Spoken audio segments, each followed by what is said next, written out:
Welcome to the 11th episode of Hot Boxing Talk, South Africa's very own online boxing talk show. And this week we're doing a special feature on Hekkie Budler, South Africa's #1 boxer, and as well as having our weekly chat with sports journalist Hayden Jones and boxing journalist Cyril Lahong. This is the 11th episode of Hot Boxing Talk.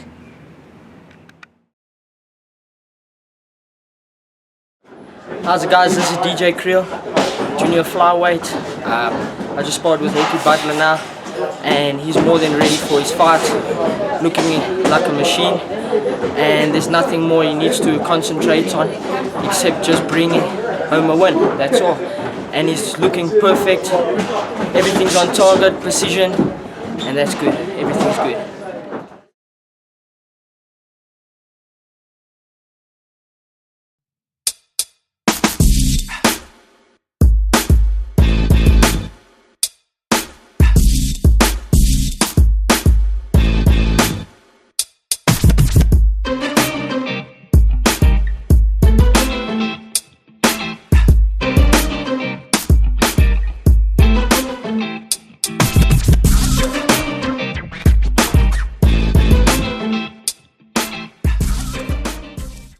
Africa's pride and joy, Hekkie Budler finally joins us on the Hot Boxing Talk. Welcome to a show that Hayden and I started about 2.5 months ago. I don't want this to be a regular interview. I'm not going to ask you, are you training hard? Because we know you're training hard. I'm not going to ask you if you're feeling confident that you're going to be conquered, because we know that you are. I'm going to ask you the first question: what inspires Hekkie Budler? The will to win. I hate losing so much that every time I step into the ring, every time I come to the gym to train, I know that if I'm not ready, I'm not going to win, and that just drives me insane. The person who inspired you to start boxing right in the beginning, who? Probably my dad and my mom mostly. The reason I hated losing, so they said I must do a sport. If I lost, it was my own fault, and my dad boxed, my brother boxed, so they said, it's the path to go. Recently got married less than a year ago. You have a son or even a daughter. Would you encourage them to box? Anytime, if they want to.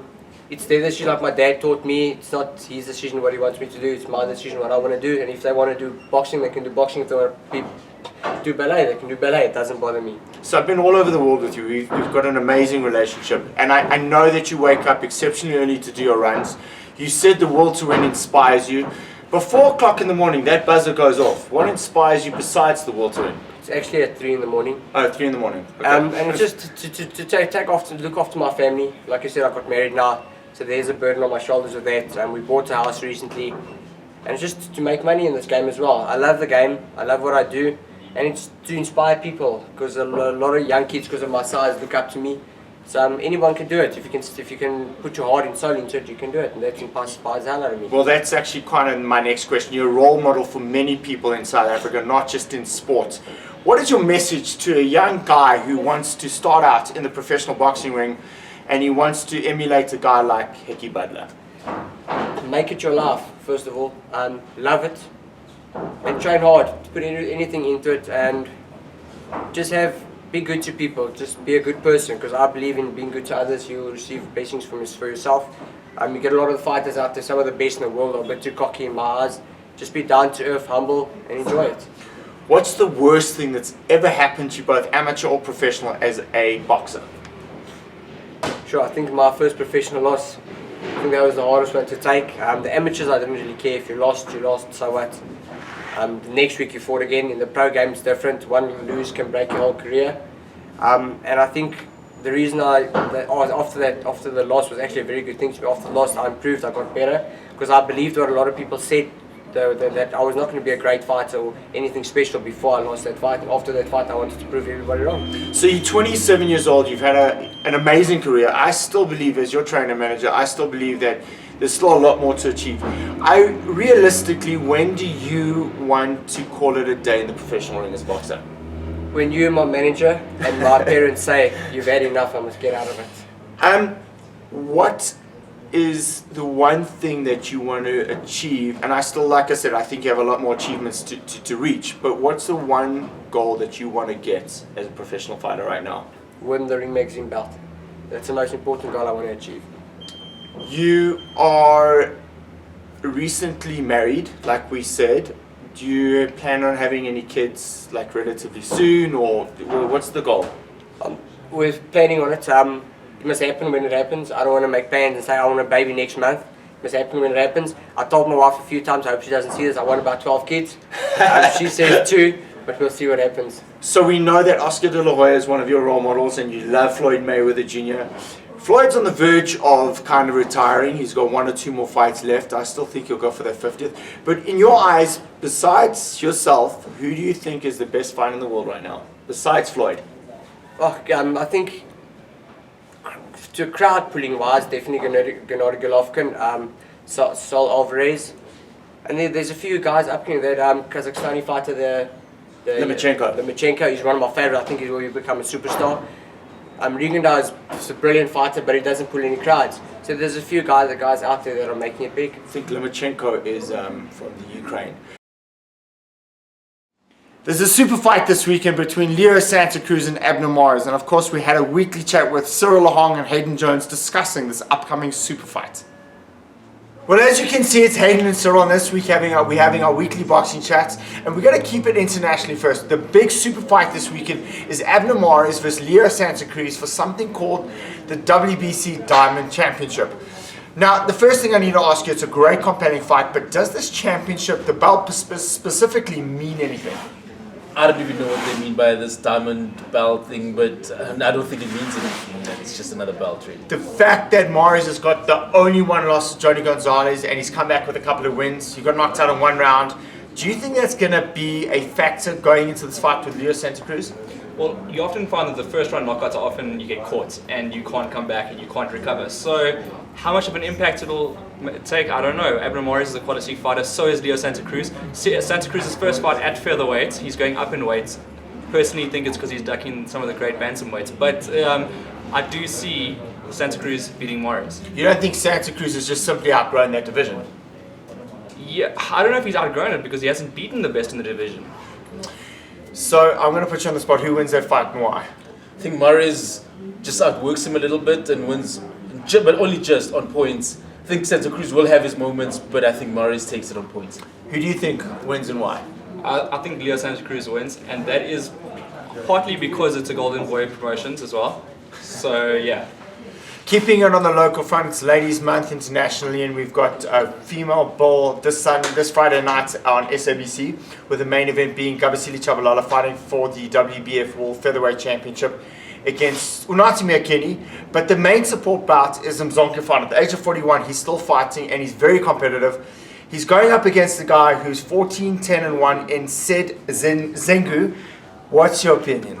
I think Fana walks this fight through, walks through this guy.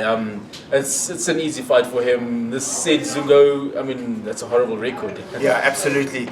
Muller's going up against Usyk this Saturday night. What's your prediction and why? Well, as we know in the past, the Hammer Gym has always pulled up the upsets, and Johnny Muller can do it again. I mean, he did it against Masternak, slightly controversial, but he did it. Usyk's a very good boxer. Because of his knockout record, a lot of people think that he's a knockout puncher, but he's actually a very good boxer.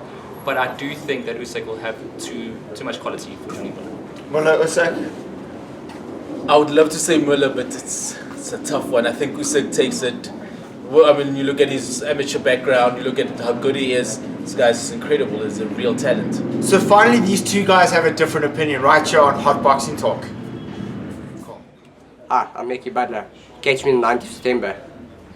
These ain't going nowhere. You're watching Hot Boxing Talk. Baby Jake McClellan, South African boxing legend, may his dear soul rest in peace. I asked Hekkie Budler how he felt about fighting Baby Jake when they were both at the primes of their career. This is what he had to say. So I'm going to ask you a very controversial question. The late Baby Jake McClellan was one of your heroes. If that fight between the two of you came off, how do you think you would have done? Because I know. I think you would have boxed circles around it, but that's, just my opinion. I think it would have been similar as my Joy fight. I would have turned him, made him miss, and made him just kept on moving and just make him look for me the whole time, and I would have beaten him. In 20 years' time, when your boxing career is over, and please God you are in the Hall of Fame, what will Hecky Budler be doing with his life, and will he still be interested in boxing? I don't know what I'll be doing by then. That's a path that I haven't even looked out yet to. but I'll definitely be part of this game. When this game bites you, don't get away. You know, and when it has you, it really has you by that special place, and it will always be a part of my life. I always come back to it. Looking back in 2007, you were on the cusp of making the Olympic team for 2008, and obviously it was a bitter blow for the national team. It was a great win for myself and Rodney Berman. Do you regret not participating in the 2008 games? Not at all.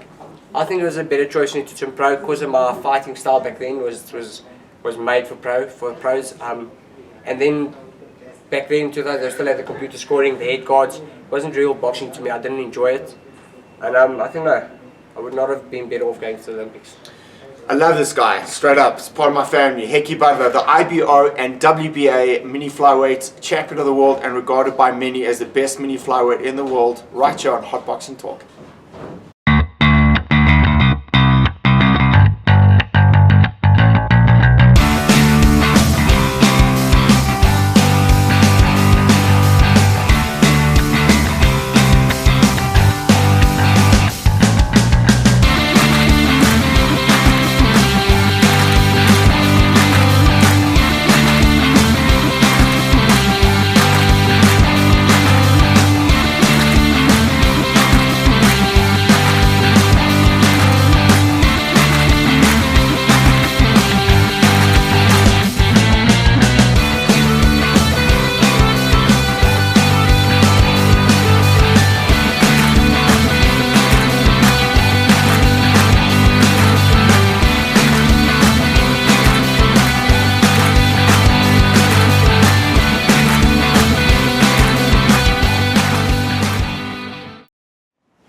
Well, that's the end of the 11th episode of Hot Boxing Talk. For myself, Colin, Nomaganjani, Nathan, and...